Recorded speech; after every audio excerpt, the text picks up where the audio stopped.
Let's talk about ego death. This is a pretty intense conversation. Anyone who's experienced ego death knows that it's no picnic. It's no walk in the park. Letting parts of yourself die and fall away is, second only to probably real death.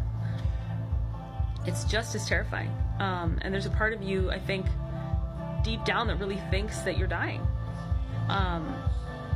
It's like being completely unmoored. You know, you've had an anchor your entire life, you've had a foundation underneath you, and then all of a sudden, you know, that anchor floats away, or I know anchors don't float away, but it gets dislodged, or the foundation underneath you completely crumbles and then bursts into flames, you know? Like, it's dramatic. And not only does it impact you intensely and darkly, it's so visceral. It really impacts the people around you too, because it scares them. When another person that they're close to, or even somebody that they've had in their,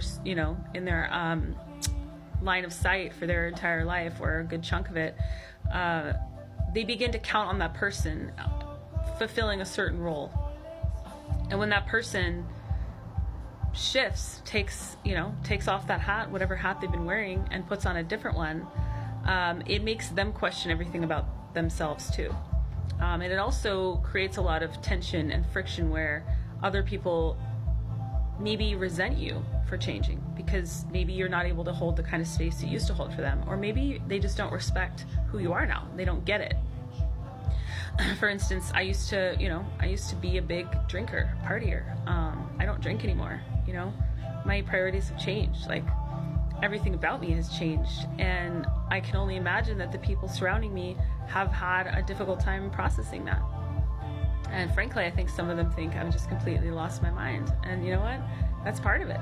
It's like when a caterpillar becomes a butterfly, it literally dies inside. It turns to mush and dies. And then it turns into a butterfly. How much surrender does that take? I love this. How much surrender does that take in order to trust the process, and trust that when you come out the other side, you're going to be a better version of you? All the other caterpillars might be judging you, but they have no idea what you're about to blossom into, you know, and that you're going to be able to fly.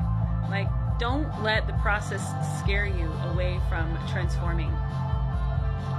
Go with the flow, trust the process, let those pieces fall away, and know that your tribe is going to be on the other side at the end.